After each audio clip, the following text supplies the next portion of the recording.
Queen Elizabeth II, the longest reigning monarch in British history.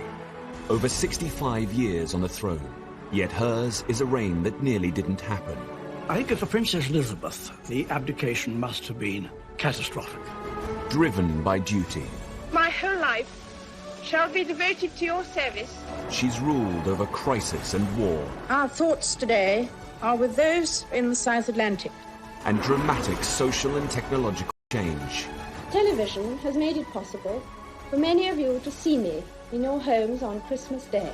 She's seen over 12 prime ministers come and go. The Queen has a very sharp mind. She's endured the breakup of the Empire and the creation of her beloved Commonwealth. The Queen had an instinct Of what the new Commonwealth was about. Throughout it all, she's been a steadying presence. Yet the most famous woman in the world remains mysterious. This is the inside story, as told by her closest friends and advisors. I think the Queen is basically a very shy person. She's very humble, actually. She's a wonderful mimic. I mean, she's really, really funny. It's hard to imagine a world without her. She has done her job bloody well. Elizabeth, the wife, the mother, the Queen.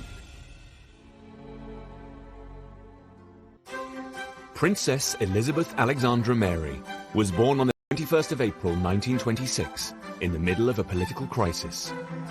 The Home Secretary of the time was busy dealing with the threat of a general strike when he received an urgent summons. The birth of all royal babies had to be assented by a high level of cabinet, preferably the Home Secretary, and that meant he had to leave the general strike and go and basically sit in the next room while the Duchess gave birth to her little girl.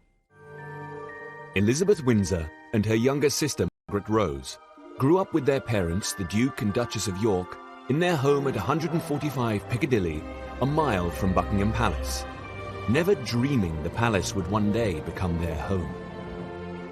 They called themselves we four, us four, and they were never happier than when together. Because her father was second in line to the throne, he actually didn't have that much work, so she saw a huge amount of her parents. And this is very rare for children in the 1920s and 30s of the upper classes. This happy protected family life wasn't designed to prepare Elizabeth for the distant possibility of ascending the throne. Her limited education was typical for an upper-class girl of the time. They had private tutors. There was really terribly little contact with children your own age, apart from her sister, and one or two royal or semi-royal tumble of childhood. The education that they got was also limited. I think it would have been much better if they had gone off to school like everybody else. Not only did the young princess receive little education, she was also shy. Lady Penn, a lady-in-waiting to the Queen Mother, has been a close friend of the Queen for most of her life. In a rare interview, she reveals how Elizabeth's mother tried to boost her confidence.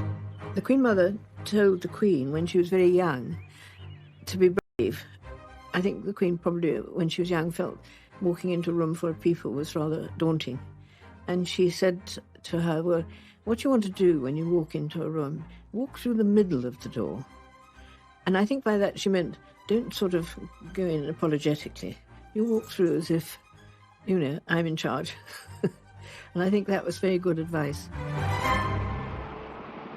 Then, on the 10th of December 1936, one of the most significant days in British history, everything changed. It began, like any other typical day for 10-year-old Elizabeth, with one of her favourite pastimes, a swimming lesson. Lady Butter was a close childhood friend and often went swimming with the young Elizabeth. A whole lot of us went to learn to swim. The Queen and one or two others. I think I was very good at it, but the Queen certainly dived extremely well. We had to life-save each other. We had to pick towels up off the bottom of the pool. Certainly a lot of them were much better than I was. I think the Queen was extremely good, actually. After her swimming lesson, Elizabeth went home. Elizabeth was getting ready to write up her notes from her swimming lesson, and then she heard these sounds from outside, these great sounds of God save the king. And she went to a footman and said, why is this? What's happening? By an instrument of abdication dated... And the footman said, your uncle has abdicated and your father is king. God save the king. And Elizabeth was rather surprised. She was only 10. And she went to her sister, Margaret, and said, Margaret, uncle has abdicated and father is king. And Margaret said, well, does that mean you're going to be queen now? And Elizabeth said, yes. And Margaret said, well, poor you. But Elizabeth, she was so unflappable. She was so calm. She sat down and she wrote up her swimming notes as she planned to do, but at the top she wrote Abdication Day. And that, to me, is the key to Elizabeth's character. It's a rather overused phrase, but she's the epitome. Abdicated after falling in love with a twice-married American divorcee. Political pressure forced him to choose between the crown and the woman he loved. I remember being told that there was going to be a broadcast at night, and I was in bed, and I had a little wireless. I turned it on, I lay there, and I heard what he had to say. I have found it impossible to discharge my duties as king without the help and support of the woman I love. And I honestly thought it was the end of the world. I thought, we haven't got a king, what's going to happen? And that, I can remember feeling that. The last thing she wanted was to be queen. She did not want her father, who was a sick man, to bear the awful burden of being monarch. And I would think that she saw the abdication as being, from the point of view of her family, an unmitigated disaster. She was 10 years old, shy, and hadn't received the best of educations. But now, she would one day be queen. A 41-gun salute is fired in Hyde Park by 30-pounders, and the new reign is begun. When the abdication was announced, Elizabeth was catapulted into a new life. The relaxed lifestyle of we four was shattered. Their governess, Marion Crawford, tried to help the young princesses to adjust to the changes overwhelming the family. Nigel Astle became a close friend of the woman they called Crawfie. Crawfie spent a lot of time talking to them about this change and trying to allay their fears, but at the same time saying, well, things have to be different. And you do realize that now when your father comes home, you will have to curtsy to him because he is king. And so when King George came home and his two daughters curtsied to him, he was thoroughly taken aback because suddenly there were these two girls being very formal and he just didn't know what to do. But eventually just swept them up and gave them both cuddles, and they realized, in fact, that their father hadn't changed. When they moved to Buckingham Palace, it was not what any of them expected. A lot of people think that these are fantastic places. They are luxurious, they exude comfort, but it is not like that. I think Crawfie explained it when she said it's rather like camping in a museum. But the 10-year-old princess was able to join the Girl Guides and members of the first Buckingham Palace Girl Guide Company, and I happened to be a lucky one. And so we got our uniforms, which was very exciting. And then we were divided into patrols. And I think I'm right, the Queen's was the Kingfisher, and I was certainly the Robin patrol. I think she was her patrol leader too, so she had the responsibility for her patrol. We had to learn the promise, and we had to learn to tie knots, and we had to learn to signal Morse code. That was fun. Great, great fun. even aged 10, she had a serious approach to life. Margaret Rose's best friend since childhood, Lady Glenconnor, recalls Elizabeth could be disapproving of her younger sister. Princess Margaret was always such fun. She was always thinking of sort of naughty things to do. I mean, we used to hide behind doors, and then when some wretched page came along with a tray, we'd jump out and say boo. The Queen used to say, "You can't do that. That's very naughty." She was more serious, the Queen, than Princess Margaret. The princess's governess, Marion Crawford, noticed that even as a young girl, Elizabeth possessed possessed an almost frightening attention to detail, which she would apply throughout her life. Crawford talked about the fact that the two little princesses were very different.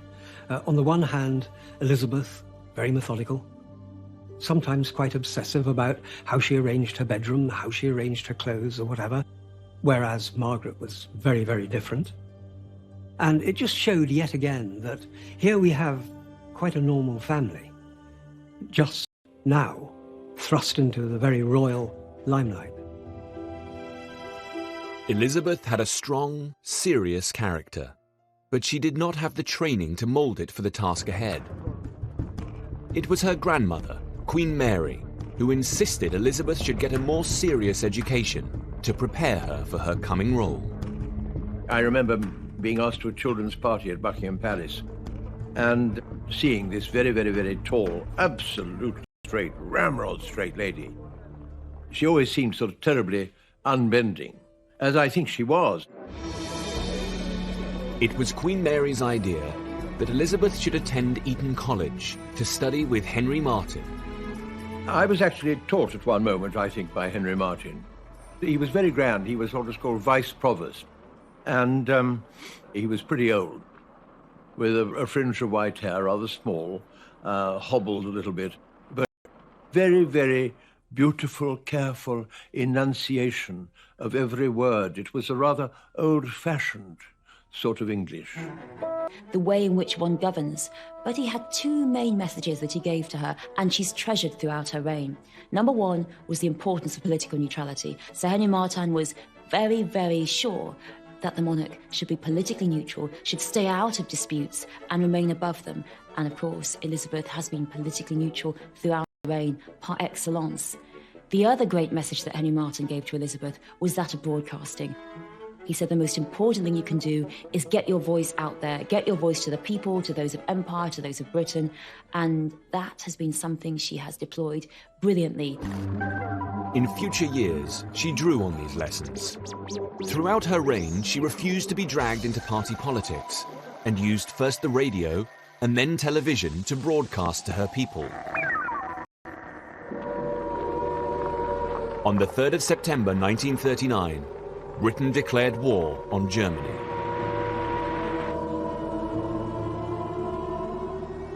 The King and Queen chose to remain in London, sharing the risks of the capital during wartime.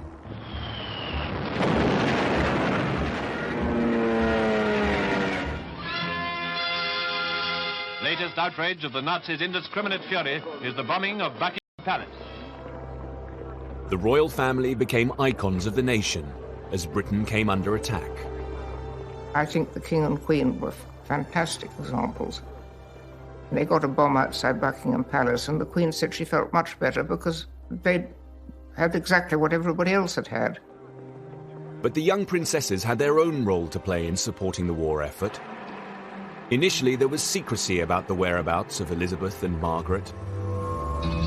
Later, it was revealed that they were in Windsor Castle. For Margaret, it was an isolated existence. We packed for the weekend and stayed for 5 years. They put up some rather feeble barbed wire. Of course, wouldn't have kept anybody out, but it kept us in.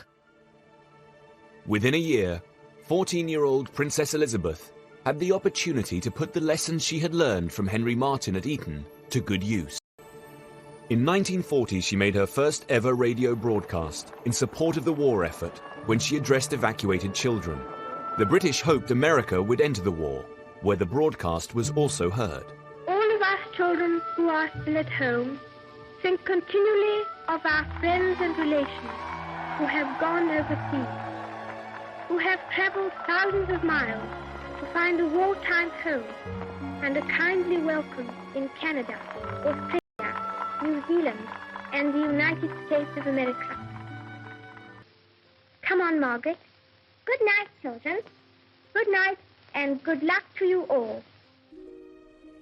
The broadcast had a huge effect on the British nation, but particularly it had a massive effect on America. Elizabeth is just a teenager herself, giving out this very sympathetic, empathetic message to the evacuated children.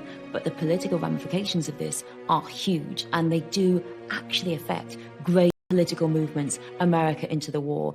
And that's the beginning of her realization of how important her words can be. The princess had done her duty and made her first broadcast. She understood the power of the new technology, but for the rest of her life, she would battle with it. As the war continued, the dutiful young princess lived on wartime rations like the rest of the country. Although their meals were supplemented by food from the royal estates, frugality was second nature to Elizabeth. She had a Scottish mother and had grown up surrounded by canny Highland women. All of us who were brought up in the war were frugal. We had to be. The food was rationed, and they had the same rationing as everybody else. And the clothes were rationed. So, you know, it was a part of life to be frugal, and I think it's very Scottish too. And the Queen is Scottish. She is a frugal person, absolutely. I think that you say, if as a Scot, you're canny. You look after your money, don't throw it about. I don't think she's a materialistic person at all. Personally, I really don't. She's rather inclined to turn off lights if she thinks they shouldn't be being wasting electricity, because people are rather inclined to leave them on. That sort of thing. Princess Elizabeth had until now followed the path laid down by the court and her parents. But on one of the most important decisions of her life, the man she would marry, she would rebel against her parents and follow her own judgment. In 1939, a dashing young cadet arrived at the Royal Naval College, Dartmouth. He made a strong impression on Michael Vaughan. We saw this group of older cadets, usually at the double, so they attracted our attention, and we soon became aware that an outstanding figure amongst them was a tall, blonde-haired chap, who we soon learned was a prince, and that was quite exciting to have a prince at the college. He was Prince Philip of Greece and Denmark. Philip was a grandson of the King of Greece. He'd had a royal childhood, but it had been aristocrats. 3 of their husbands were members of the Nazi Party. His father was a playboy in the south of France, and his mother was confined to an asylum in Switzerland. Well, it's always difficult to know what affects other people, but I suppose that when you're in a situation, you know you have to deal with it. And he obviously loved his sisters, and he saw a lot of them, and he had cousins. And then I think he was happy with all of us. And I think he always used to say, well, I haven't known anything else. So, you know, I am where I am. And I mean, let's get on with it, frankly. That is him. That summer of 1939, the King, Queen, and 13-year-old Princess Elizabeth arrived at Dartmouth in the royal yacht. It was a visit that would change her life.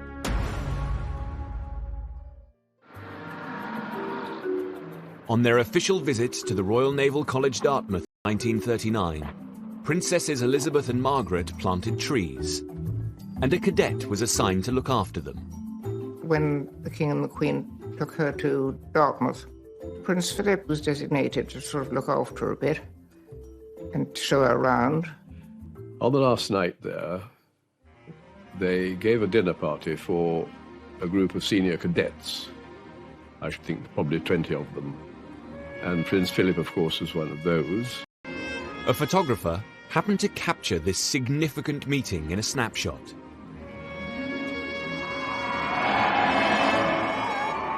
There was tremendous excitement among the cadets as the royal yacht steamed away from Dartmouth at the end of the visit. As the Victoria and Albert prepared to leave harbour, we'd all been told to get into these boats. And we all rowed downstream and followed in the wake of the V&A until she cleared the harbour. And then off she went, because we couldn't row as fast as she could steam. But one cadet didn't stop rowing. Prince Philip of Greece put on a burst of speed and pulled ahead of the other rowers. When they left, he got in a little boat and rowed out to sort of wave goodbye, which was quite a prank. And I should imagine rather frowned upon by the authorities. But that, I think, would have impressed her, and she would have thought enormous fun. And I think she must have seen something then, actually. The rumours then started. Everyone said, oh, yes, they fell in love, and they're writing to each other. Well, I'm not quite sure how firm the intelligence was about these things, but that's what we all thought. The intelligence was right. In this rarely seen captured her attention. The first time I remember meeting Philip was at Royal Naval College, Dartmouth. Then he went to the Pacific and Far East for 2 years. But her mother had in mind a much more traditional royal suitor. At Windsor Castle, in the midst of wartime England, Elizabeth and Margaret were surrounded by Grenadier Guards. The young Guards officers who were on duty at the castle became friends, and so they saw a lot of them. Young officers garrisoned there were some of the most aristocratic soldiers of their generation, and the most eligible. The King and Queen invited a few to meet Princess Elizabeth. I think that the Queen Mother's hope for Princess Elizabeth was very much that she would marry a Grenadier Guard. That was sort of the ideal. And there were, of course, various candidates. The Queen Mother encouraged Elizabeth to make a conventional British aristocratic match. So a few wartime balls were organised in the castle. They did have a party occasionally, a ball, which we were lucky enough to be invited to. And if you didn't live there, you stayed. And then I think it must have been the Blues and Royals were stationed in the Brigade of Guards in Windsor. So there were lots of young men available and delighted to have an evening out. I do remember the fun of the dancing, of boys and everything. They had a band, and the whole thing was just wonderful. I mean, you were taken out of the horror of the war. A marvellous 24 hours. Not only did none of these young aristocrats catch Elizabeth's eye, she was also about to stand up to her parents again. She wanted to play her part in the war effort, but her father had reservations. Finally, Elizabeth was permitted to join the ATS, the women's branch of the British Army, to train as an ambulance driver. The princess, who was on the eve of her 19th birthday when these pictures were taken, is at the wheel of a 1,500-weight truck in convoy. Although she drives it with apparent composure, she had no experience of driving before she commenced her training. Her image as an ambulance driver played a potent part in wartime propaganda and was considered a huge success. Her persistence had paid off. The German war is therefore at an end. We may allow ourselves a brief period of rejoicing.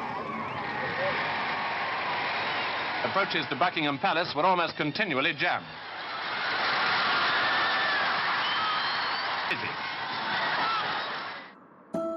In the aftermath of war, Elizabeth's determination to follow her own path grew even stronger.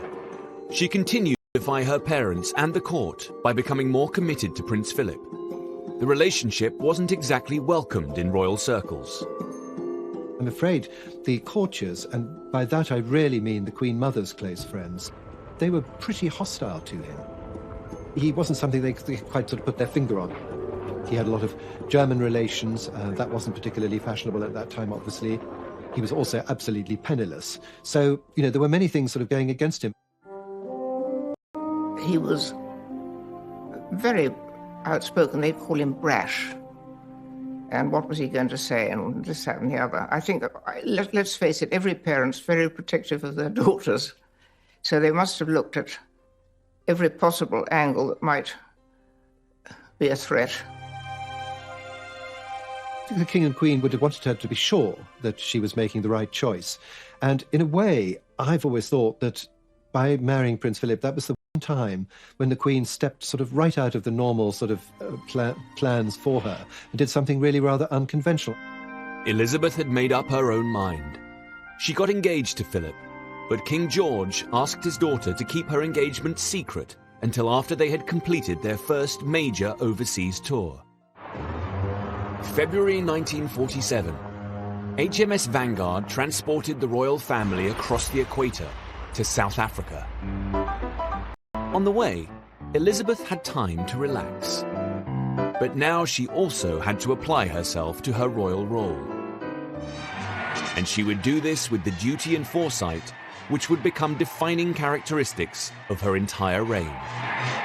Pretty well everyone in Cape Town must have been there to welcome the royal visitors, lining the streets, watching from windows and balconies, waving and cheering. The climax of the tour was Elizabeth's 21st birthday, and it was her own idea to mark it with a radio broadcast. The lessons learned with Henry Martin at Eton were now helping to prepare her for her future role as Queen and head of the Commonwealth. Sir Sonny Ramphel worked closely with the Queen during his 15 years as Secretary-General of the Commonwealth. He saw in this speech Elizabeth preparing herself for a new style of leadership.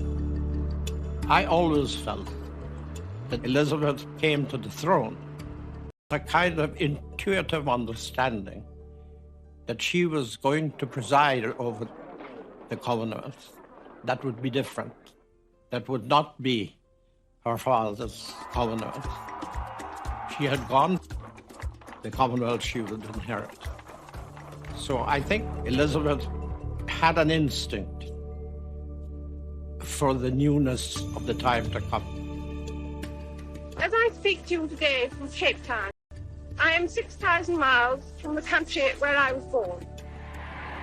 But I am certainly not 6,000 miles from home. That is the great privilege belonging to our place in the worldwide Commonwealth, that there are homes ready to welcome us in every continent of the earth.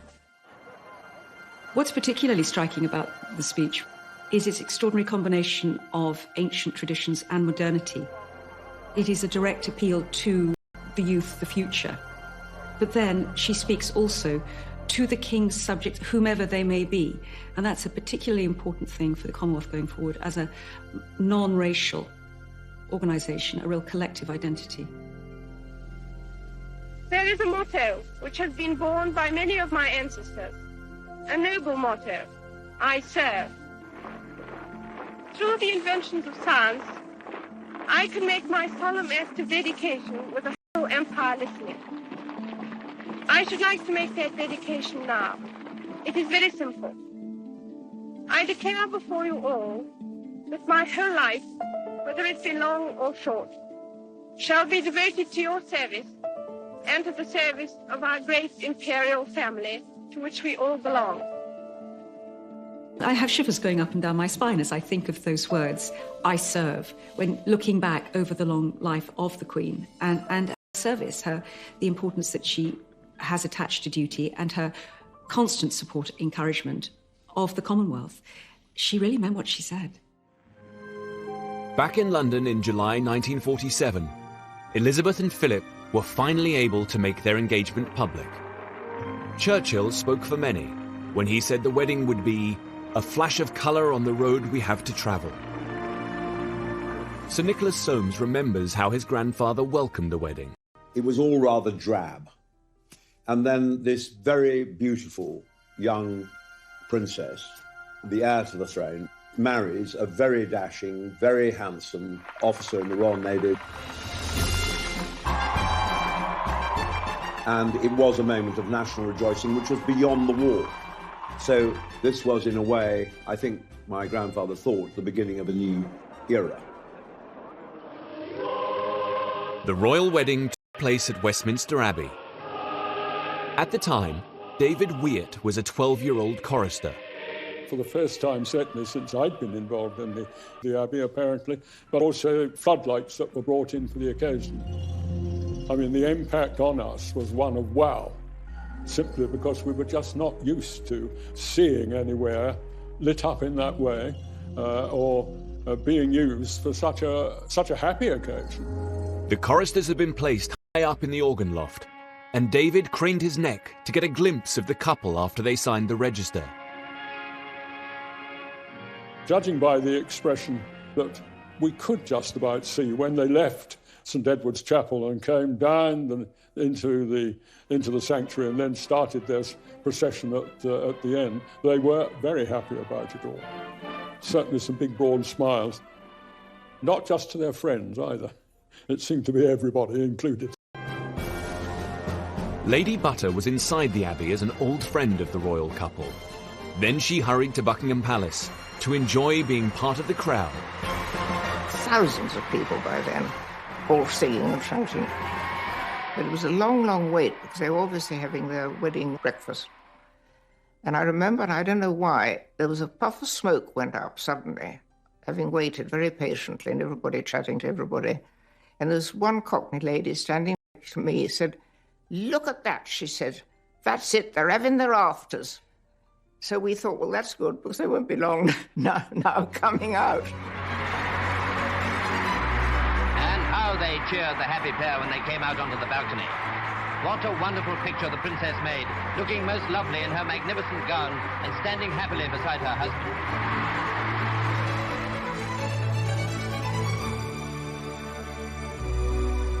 Lucky her, I think we thought, and lucky all of us, frankly. Because, you know, it was a really good fairy tale, and it's remained a good fairy tale too.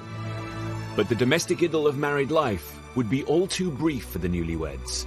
Soon, duty would beckon. Elizabeth had spent her early years preparing for her future role as monarch. Yes? She'd learned the importance of duty.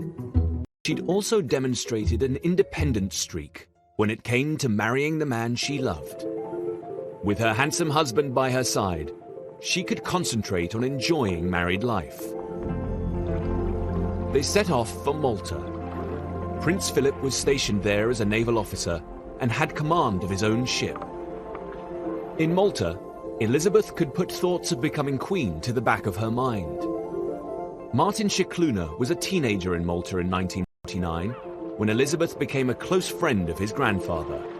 His name was a historian, he was a Knight of Malta, and when Princess Elizabeth came out to Malta in 1949, he was asked to be her mentor. I have a picture which shows a great affection in the look of the Queen's eyes and in my grandfather's eyes as they met. She lived at a wonderful place called Villa Guardamangia. Sadly, a place which has fallen into some decay since then. But she was there in a married quarter. It was an ordinary naval officer's married quarter. She was relaxed.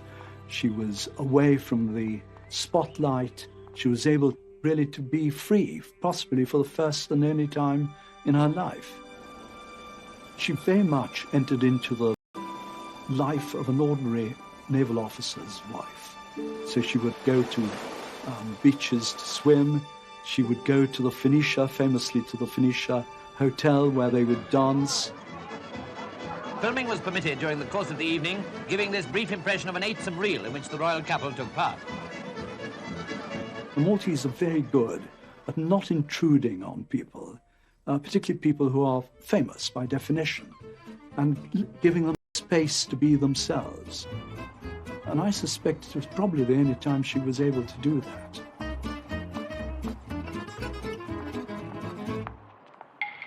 But for Princess Elizabeth and Prince Philip, the idyll in Malta drew to an end.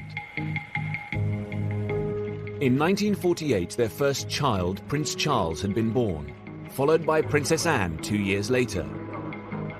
But there was growing concern in London over the health of King George. As his condition deteriorated, Elizabeth was compelled to undertake an increasing number of royal duties. The king had been due to go on a tour of the empire in 1952, but illness meant that Elizabeth and Philip went instead. Their first stop was Kenya, and Elizabeth's private secretary carried in his briefcase the accession documents for the princess, just in case. 5 days into the tour, King George VI died. In London, Prime Minister Churchill's private secretary, Jock Colville, had to break the news to him. Jock Colville goes upstairs to tell my grandfather that the king has died. And my grandfather is in floods of tears, sitting up in bed, very emotional, and said to Jock Colville, "Jock, imagine science One of my grandfather's own children had died. Well, both Randolph had died, my uncle Randolph Churchill. And he said, but Prime Minister, the King has died. He said, I know, it's the worst thing that's ever happened in my life. London tried to get word to the British governor in Nairobi, but they couldn't get hold of him. The press found out first. John Jockimson was a Fleet Street photographer covering the royal visit. I saw the chap from the East African Standard on the phone to his office saying, well, I can't believe it. And I stopped and I thought, hello, what's happened? And then he said something about that the King had died, and this is the first they knew about it. Jockimson overheard a journalist telling Elizabeth's private secretary about the King's death. So he dashed to the lodge at Sagana, where the royal party was staying. But by the time he got there, the news had been passed to Prince Philip. It was shattering, because there they were in Kenya, perfectly normal married couple, having a very happy life. And overnight, I mean, to be told this, and for Philip to have to break the news to the Queen. We were standing outside the Royal Lodge with our cameras in our hands, and somebody came out and said, Her Majesty requests that no pictures be taken. So we, three of us, put our cameras on the deck, you know, in the dirt. And we said, no, well, we're going to stay here and see her as she comes out. And about 5 minutes after, she came out in the cars quite slowly. I remember her looking so sad, and she just raised her arm, much to say thank you for not taking the picture. I shall never forget, she came back dressed in black, coming down the steps of the aircraft and realizing, well, that was it. Everything had changed. And being met at the bottom of the steps as Queen. At the foot of the steps stood her Prime Minister, Winston Churchill. He saw in this young woman a monarch he could guide. I think that my grandfather saw and realized in the new Queen that this was the new Elizabethan era, and that it was a modern era and an era full of hope and promise. He adored her.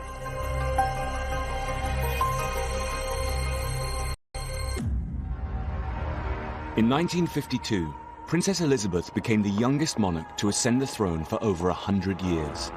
Her accession was shocking and unexpected. Called to be Queen, sovereign head of a great Commonwealth of Nations at the early age of 25. In the 1950s, the country was emerging from the drab post-war era. During her first decade on the throne, the Queen would make use of her glamour and youth to shape the monarchy.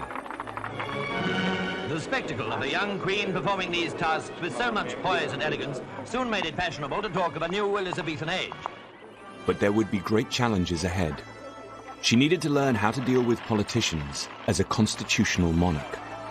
And when her sister fell in love with a married man, she had to navigate the conflict between duty and family. Privately, she wanted Princess Margaret to be happy, and publicly she couldn't grant that happiness. June 1953 saw the coronation of a beautiful young queen and the head of the British Empire, the largest empire on Earth. A new technology, television, wanted to bring the ceremony into every home in the country. But television was an intimate medium, and the Queen struggled with it. She feared that television would sully a deeply religious ceremony. The Queen's close friend, Prue Lady Penn, remembers how much it worried her. Television was very new, and I think it worried people that it was going to be an intrusion on a very solemn and sacred moment in her life. The Prime Minister, Winston Churchill, shared the Queen's concern. He'd never been a fan of the new medium. It's no secret that my grandfather's view was that it was improper for the nation to ogle this moment over their coffee cups, and that in some way detracted from the dignity of the ceremony.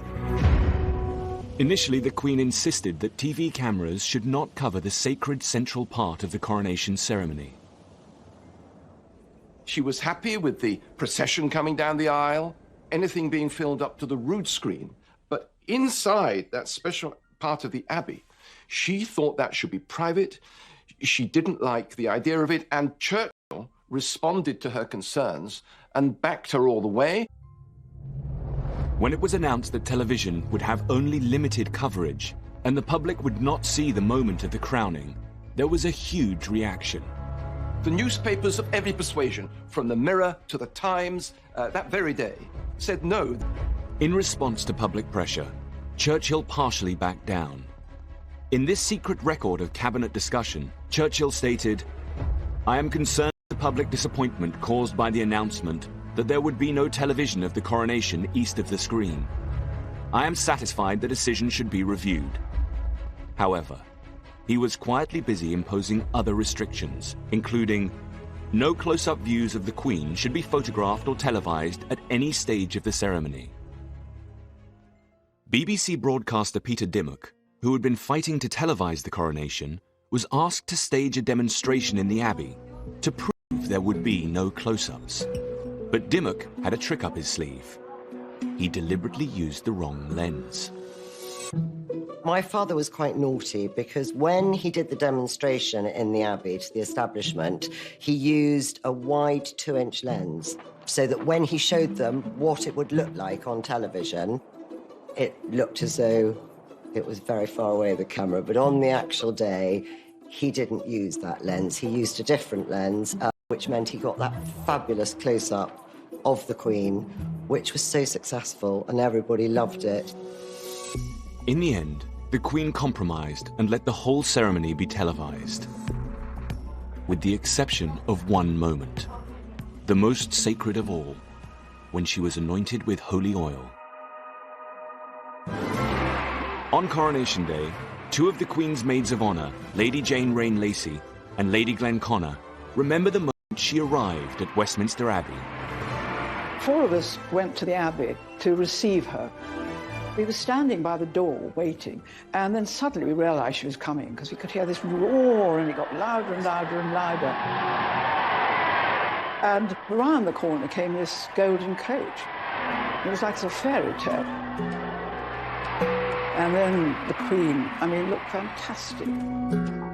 We hadn't seen her in her dress, this beautiful dress, sort of tiny waist and wonderful complexion. I mean, she just looked dazzling. And then she just turned round and she said, "Ready, girls?" Off we went. Ready, girls. Ready, girls. We were as ready as we ever could be.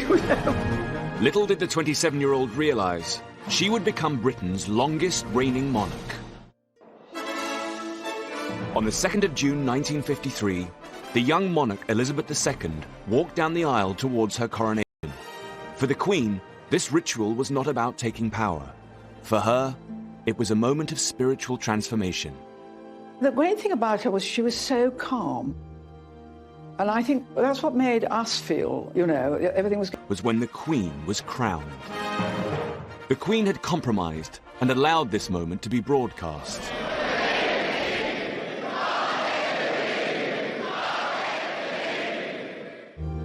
Before she received the crown, she was handed the orb and scepter. They weren't just symbols of worldly power. They had a sacred significance too. The Archbishop of York, John Sentamu, who has preached before the Queen, explains. She's given the orb, which is made up of about 600 jewels and pearls, and on top, a cross, saying Christ is Lord of the whole earth. And then she's given a scepter with a big diamond in the middle, and again on the top has got a cross. The scepter is telling her, Queen, your power comes not from Parliament or inherited from your father, but from God. But the Queen's deep faith meant that the holiest moment of all was not televised. The Queen insisted the cameras did not show the sacred anointing with holy oil. head is anointed for wisdom. The chest, which is where the heart is anointed for mercy, for kindness. And then the hands are anointed for service. To prepare the Queen for the holy moment, her elaborate robes were taken off, and she was dressed in a simple white shift. It brought a lump to my throat, but she looked like a very young girl, younger than 26, I think she was. She looked like 18, and so vulnerable and defenseless in a way, just sitting there. And we were able to see it because we were just there, and very few people did. I remember feeling quite choked by it. I'd never seen her look like that before. She'd always been very dressed up when I'd seen her in beautiful dresses. And here she was with nothing.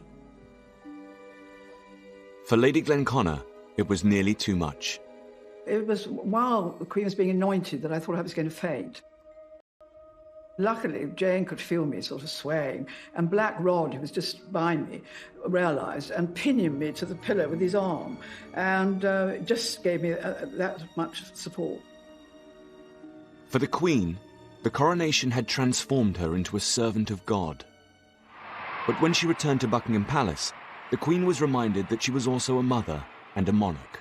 When we got back to the palace, the Queen walked in and lifted off the crown with a sigh of relief. I think she said it was giving me a headache. Yes. And she put it down on this little side table, and somebody came forward and gave her a cup of tea, and he made a beeline for the crown. And I was not that near, but near enough. I could have made a lunge for it. But somebody, I think it was Prue Penn, rushed towards him and got it just in time. You could see his little podgy hands also getting ready to try it on for size. At the end of the long day, the Queen had promised to serve her people. Now she stepped onto the balcony to enjoy their acclaim. What was so wonderful was everywhere the Queen went, we had to go too. We had this wonderful view of everything. Yes. We were in the front row next to I know. It was this sort of roar of love. You could feel it, couldn't you? Coming at you. It was more or less something that sort of hit you. You can't imagine what it was like. This blaze of colour, pageantry, and a beautiful young queen. Well, of course, it was a beautiful young queen, all right, because nothing else, I'm afraid, will ever come near it. No. A middle-aged man, it isn't quite the same thing, is it, Jane? Yeah. 2 years after the pageantry and reverence of the coronation, another event showed the Queen's intense Christian faith, when the exciting American evangelist Billy Graham arrived to tour Britain. We believe that he died, we believe that he rose again, but that's not enough to make you a Christian. That's an intellectual faith. There must be the receiving, that act of trusting and commitment to Jesus Christ as your Lord and Master and Savior. Have you done that? If you haven't... 2 of the Queen's coronation maids of honor went in person to hear Billy Graham preach. He really sort of touched a chord. You must receive Christ. Receive and with such passion and conviction. I've never heard a sermon that really made me jump out of my seat. All of us believe in God. And I really felt the presence of God. I mean, I felt that he really was sent from God, actually. These scenes of religious fervor were shown on television. The Queen watched, and a few days later she invited Billy Graham to Windsor Castle. He went to Windsor to preach actually in the chapel in the Great Park, which is like the private parish church of the royal family, and was invited to lunch afterwards, and found a young English sovereign who was remarkably versed in the ways of the Bible, who loved discussing the evangelical precepts by which he stood. Jesus was the Son of God, sent to earth to save us. Christ is the center of our living, is the center of our thinking, the center of our planning, and the center, really, of her goal in life. Because she knows in the end, ultimately, will be answerable, not to humanity, but to God. Opportunity for her Prime Minister, Winston Churchill, to stay on in office. Churchill may have been a giant of the 20th century, but by the time the Queen ascended the throne, he was 77 and in poor health. Churchill cunningly used the young Queen to prolong his time in Downing Street. The accession of the Queen gave Churchill the wonderful excuse he needed to assume the role of mentor to this new young sovereign. Publicly, Churchill flattered the Queen. We have found out a very good plan. The Queen can do no wrong. Here is monarchy actually being used in politics. Churchill saying, look, I've got to help this young lady, no stepping aside for me, and by postponing the date of the coronation, effectively for a year, the coronation always being held in the summer. It could have been held in the summer of 52 with a bit of dispatch, but he said, no, we've got to do it in 53, thus really guaranteeing himself the best part of 18 months more in the job. Soon after the coronation, Churchill suffered a serious stroke. For several days, neither the Queen nor the nation was told. The Queen learnt that her Prime Minister had been close to death, but it was hard for a monarch in her mid-20s with limited education to confront a grand old man and encourage him to step down. Churchill had served 6 of the kings and queens of England. So the Queen had, I imagine, tremendous respect and I assume a sort of reverence for my grandfather. But equally, she had a constitutional responsibility, and I think it must have been very, very, very difficult for her, not wanting to upset my grandfather. Equally, he was clearly incapacitated. Churchill recovered enough to insist he would stay on as Prime Minister.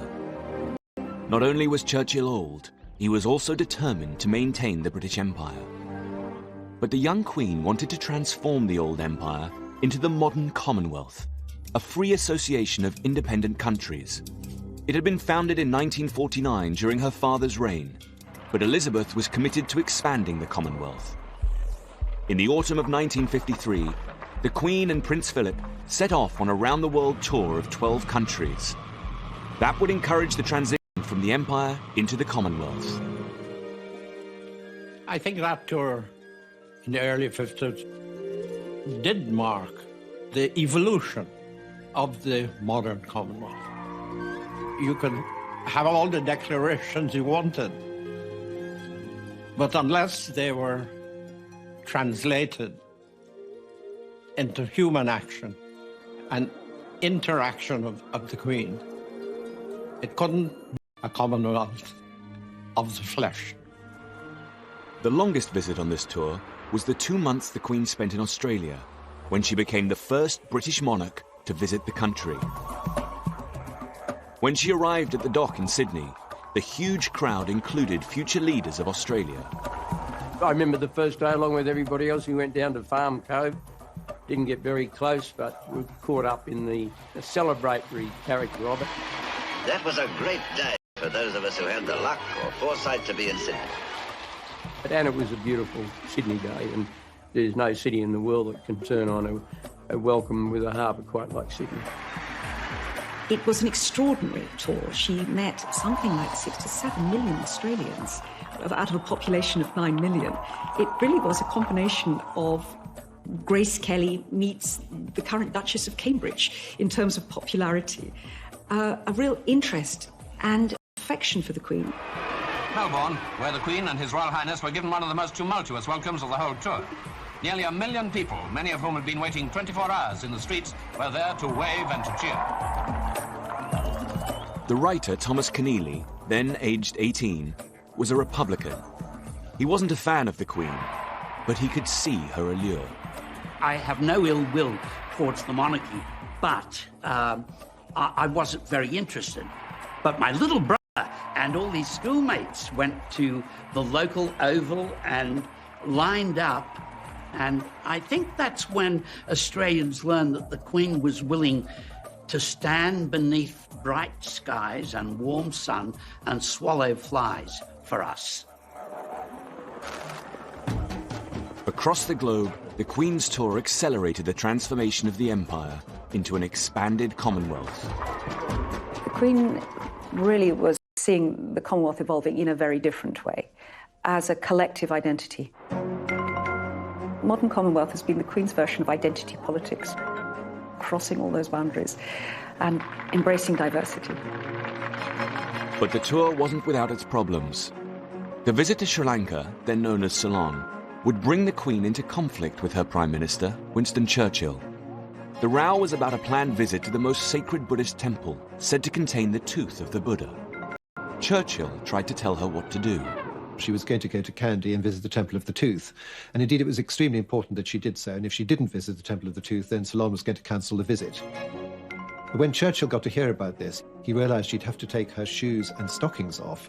And Churchill thought this was undignified and inappropriate and was dead against this. Finally, an elder statesman in the Temple of the Tooth is no different from taking your hat off in church. The Queen went to the Temple of the Tooth and everybody was perfectly happy. The Queen ignored her Prime Minister and removed her shoes. It always struck me, while I was Secretary General, that the Queen was always happy in the Commonwealth. In some ways, in Britain, she was a bit dour. But in the Commonwealth, she was laughing. She was involving herself. And when the brew was ready, it was offered in a coconut shell to the Queen. She returned to Britain in May 1954. And within a year, the Queen received the resignation of her first Prime Minister. At the age of 80, Winston Churchill finally left office. The Queen did him the great honour of coming to dinner at Downing Street in his last week. The Queen lifted her glass to my grandfather and she said, "To my Prime Minister." And my grandfather, without any preparation, he stood up and he said, "I propose a health I used to drink when I was in the 4th Hussars at Bangalore in India in the reign of Your Majesty's great-great-grandmother, Victoria. And I drink to the wise and kindly way of life of which Your Majesty is the young and gleaming champion." And my mother told me that there was absolute silence in the room. The Queen had to endure the decline of a great Prime Minister. Next, she had to endure the mistakes of his successor. Radio networks throughout the world relayed Sir Anthony Eden's broadcast on Suez. Like to inflame the whole Middle East with all the... Anthony Eden had been waiting for years to become Prime Minister. Then he rashly took Britain into conflict with Egypt over the Suez Canal. Tanks had been ashore for some hours and were engaged in dealing with pockets of resistance. Eden lasted less than 2 years as Prime Minister. When an issue like the Suez crisis comes along, the Queen is obviously extremely well informed by a great number of people and may have very strong views about it, but one of her skills is, as a constitutional monarch, to be above politics, and therefore she must keep out of the day-to-day drama of the affair. When it came to her prime ministers, the Queen was learning the limits of her political power. But could she use her youth and glamour to reshape the monarchy? London was coming back to life after years of austerity. The Queen was at the centre of a glamorous world of show business and British fashion. Her Majesty, talking with Miss Munro, remarks that they were neighbours at Windsor. She may have been Queen, but she and Prince Philip were able to throw themselves into the colourful world of London nightlife. Her close friend Prue Penn remembers. People, I suppose, now see a 91-year-old lady and they forget the fact that she was actually once young. I can remember going with her and Prince Philip to a nightclub in Leicester Square called the 400, which was the smart place to go, where we had drinks and something to eat and danced. She loved to do normal things, like you do when you're young. Clothes were crucial to how the Queen projected her image on the world stage. But initially, she inherited her mother's fashion designer, Norman Hartnell, who designed her wedding dress. Last season, the Queen appeared at a public function in a black and white satin dress that I had designed for her. And within 36 hours, that dress was on sale in all the large stores. The Queen and her sister, Princess Margaret, enjoyed attending fashion shows. The Queen and the Princess, whose own fashions are always a source of great interest and admiration, then took their seats for the parade. Her Majesty is reported to have expressed the keenest pleasure in many of the imaginative ideas shown at this comprehensive parade. At the beginning of the 1950s, the Queen embraced the new look of fashion by employing an up-and-coming young designer, Hardy Amis. The Queen had the most marvellous figure for Hardy to work on. She had the perfect fashion plate figure at the time, a tiny waist. I remember we did have one dress back for alteration and pressing at one time, and we couldn't even get a model girl into it. It was so small. Really small waist, but of course a wonderful full bust, which worked wonderfully on all those 50s evening gowns. The young designer was able to help the Queen project a new, modern image of the monarchy. Lieutenant Colonel Hardy Ames, a Special Forces commander in the war, burst open the frontiers of post-war fashion. Whereas Hartnell did a lot of fluffy, frilly dresses with a lot of embroideries on them. That was never Hardy's look, and he liked things to be very clean and simple. He always used to say to me, it was one of his stock phrases, was honour the cloth, honour the cloth. In other words, don't fuss the cloth up, let the cloth speak, and that's what Hardy liked. It was Ames who designed some of the most striking outfits on the Commonwealth tour, including this dress worn in Australia. One of my favourite dresses was the white lace dress that the Queen had in Australia. It was such a chic outfit. It was unusual that it had a very narrow, straight, long, that wonderful little parasol, which was just a very 50s accessory. I always thought she looked in that like a 50s fashion model and not so much like the Queen of England. She really did look amazing. The Queen and her sister both dazzled the world with their youth and glamour.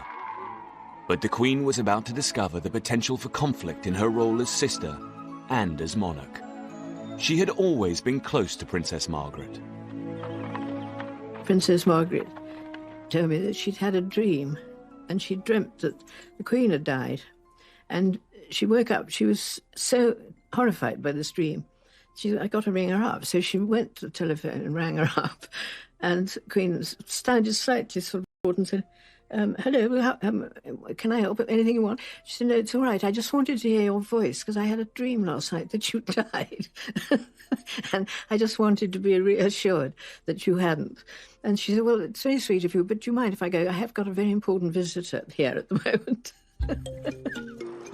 The spark for the conflict between the two sisters began when they had undertaken their first major foreign tour, accompanying their father, King George VI, to South Africa. Princess Margaret was 16 and spent a lot of time with Peter Townsend, a war hero who served the king.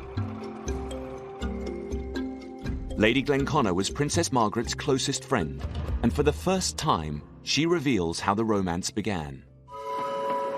They went in this wonderful train, and they took their horses. And Princess Margaret said every evening and every morning the train stopped, and they went off into this sort of magical South African desert or wherever it was, riding. And I think that was the moment that she first noticed and fell in love with Peter Townsend, who was, in a way, the king's sort of adopted son. I mean, he was a war hero. He was very, very good looking. But he was married and he had children. This relationship would turn into a problem for the Queen. 3 years later, another friend spent time with Margaret and Peter Townsend at Balmoral as their romance blossomed. I thought they were in love, and the more I saw after 7 days, I was convinced of it. When I went back to London, I said to my mother, do you know something? I think Princess Margaret and Townsend are in love. And my mother said, don't be so romantic and ridiculous, Jane. He's the king's servant. She couldn't possibly be in love with the king's servant. That would be utterly wrong. In early 1953, Margaret privately requested the Queen's permission to marry Townsend. The Queen asked Margaret to wait until after the coronation. On Coronation Day, they reported Margaret was in love with a divorcee, Peter Townsend, which posed a serious problem for the Queen as head of the Church of England. I think she would have been happy for whatever happened as long as Princess Margaret was happy. That would have been her main thoughts in all of that. I don't think she had any sort of strong feelings about the fact that he'd been married before and he was divorced. I don't think that came into it. But he was quite a lot older than her. And of course he was a divorced person in those days. I mean, divorced people weren't allowed to come to Ascot. It's all so changed now. But it was very difficult for the Queen to know how to respond, really. Now the Queen faced conflict between her affection as a sister and her duty as a monarch. I think the Queen's view of the romance is very complicated because she was head of the Church of England, and so therefore she had to take a certain line. So privately she wanted Princess Margaret to be happy, and publicly she couldn't grant that happiness. When Edward VIII fell in love with a divorcee in the 1930s, the affair was initially hushed up. But by the 1950s, the popular press was cheering Margaret on. 96% of Daily Mirror readers wanted her to marry Townsend. The Queen may have wanted her sister to be happy, but the palace acted decisively to get rid of the problem by posting him to a British embassy abroad. Well, in 1953, when it all became public, Tommy Lascelles, the Queen's private secretary, packed him off to Brussels, got him out of the way. While Townsend was in exile, the newspapers kept running the story. In August 1955, Princess Margaret was in Balmoral for her 25th birthday. Hundreds of journalists camped on her doorstep because on that day, Margaret no longer needed the Queen's permission to marry. Margaret found herself splashed on the front page. When Townsend returned from his banishment, the press hounded him relentlessly. Initially, he stayed with Prue Penn. What he minded most was this press intrusion, which he found terribly hard. They followed him everywhere. Seldom can a man have been so widely discussed without being able to say a word for himself. And I know when he came to our house, he tried to give them the slip, but he couldn't. And they were round him in motorbikes and cars and goodness knows what. What the press didn't realise was that the palace plan to scupper the romance had worked. Prue Penn noticed how things had changed. It'd been such a sort of rocky road, in fact, that I think it had probably killed something. You know, I think something like that does. By old now, she can do as she wishes. But I think the romance was over. It had fizzled out. A few weeks later, Margaret made her decision public. The love and affection, sympathy and understanding of the nation and Commonwealth go out to Princess Margaret in her courageous decision. The end of Princess Margaret's romance with Townsend left a question hanging in the air. Had the Queen's commitment to doing her duty sacrificed the long-term happiness of her sister? Princess Margaret's closest friend remembers the last time the couple met, 40 years after their romance ended. Peter Townsend came to lunch with her, and I said, what was it like seeing him? And she said, well, charmingly, she said, well, he hadn't changed at all. I mean, he was, you know, and I actually was, because I lived with her at that time, and I looked out the window and saw him getting out of the car. You know, he was an old man, and yet in her eyes, he hadn't changed. I thought that was very touching. But the conflict between family and duty as monarch would cause even bigger problems in her relationship with her husband. When the young Princess Elizabeth had daringly decided in 1947 to make Philip her husband, she defied her family's expectations. What was left unresolved was whether the royal family took her husband's surname. When the Greek-born Philip became a British citizen, he had taken the name of his uncle, Lord Louis Mountbatten. Mountbatten had been a war hero and the last Viceroy of India. When Elizabeth became Queen in 1952, Mountbatten had high hopes of renaming the Royal House of Windsor. Mountbatten had very exaggerated ideas of the importance of, as he saw it, the Mountbatten dynasty. Indiscreetly at dinner once, he did toast the future of the House of Mountbatten. He rose at the end of the meal, lifted his glass, and made a toast to the House of Mountbatten, which now reigns.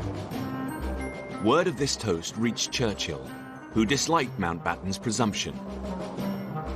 Lord Louis was a war hero and a very great man, but he and my grandfather were frequently at odds with each other. And I think my grandfather thought it was a bit of a cheat, frankly. Churchill didn't hesitate. He forced the cabinet and the Queen to put a stop to Mountbatten's ambition. He had the cabinet agenda for the very next cabinet meeting changed. Cold War, economic crisis, all that could go down the agenda. Right at the top, It had to be the House of Windsor. The cabinet was strongly of the opinion that the family name of Windsor should be retained, and they invited the Prime Minister to take a suitable opportunity of making their views known to Her Majesty. The battle over the name disturbed Prince Philip. He was upset to be told that he couldn't pass on his name, Mountbatten, to his son. He was a Mountbatten. And I suppose it must have struck when Prince Charles was born, because after all, your child is, you wanted to carry your name. I suppose Prince Philip must have assumed that he would have the Mountbatten name. Philip vented his frustration in one pithy sentence. I believe this story that he once bitterly said to somebody, "I'm nothing but a bloody amoeba existing to procreate." Philip was also unhappy when his wife's job as Queen took priority over his naval career. His Royal Highness then went aboard their training cruiser, HMS Devonshire, to present end-of-cruise prizes. Prince Philip was a very ambitious, careerist naval officer. It was for him a bit of disappointment that when he still had at least several years of his career to run, and the ball at his feet, so to speak, to suddenly be translated into another world, where inevitably, however valuable his role, however important things he did, he was going to play second fiddle. And he did not like being second fiddle. To keep her husband happy, the Queen went out of her way to give him a central role in the royal family. He's an alpha man. He's used to using his talents, and he can't pursue his career. So a deal is made. The Queen is going to be the Queen. She'll be the monarch. But at home, he is the head of the household, and he makes decisions about what happens to the family, and particularly what happens to the children and where they go to school. Philip was determined that Charles should go to his old school, Gordonston, famous for encouraging physical toughness. Prince Philip's cousin, Myra Butter, happened to be staying at Balmoral when Charles had his first day at his new school. It was not a happy day. But all I can remember is that when Prince Philip came back from taking Charles to school, and looked slightly shaken. And I remember he went straight over, he didn't say anything, but he went straight over and poured himself out a drink. I do remember that, and I thought, oh, that has shaken you.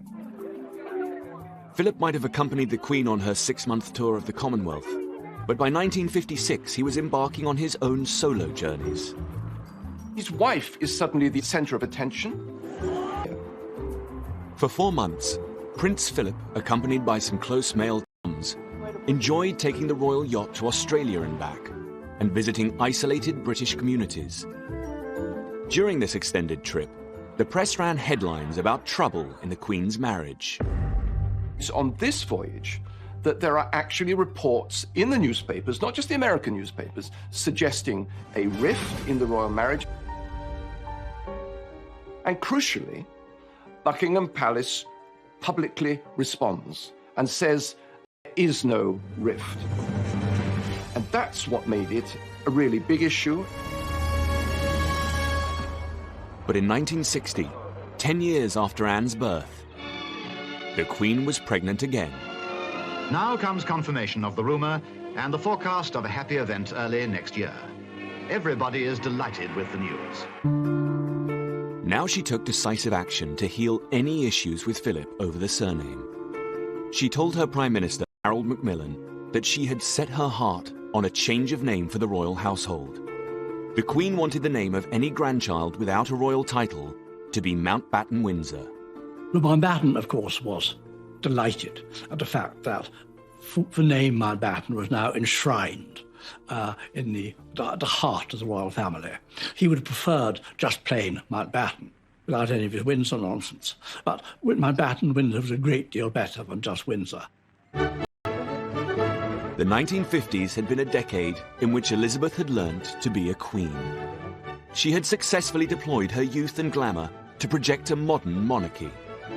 But crucially too, she had discovered the potential for tension between her royal duty and her loyalty to family. Next time, the Queen is attacked for being remote and out of touch with her people. The personality conveyed utterances which are put into her mouth is that of a priggish schoolgirl.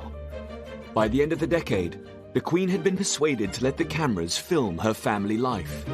I don't think Prince Philip liked it very much. But the Queen was wonderful about it. And the film, of course, had a marvellous response. But would it be enough to win over her people?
Younger sister, Margaret Rose, grew up with their parents, the Duke and Duchess of York, in their home at 145 Piccadilly, a mile from Buckingham Palace, never dreaming the palace would one day become their home.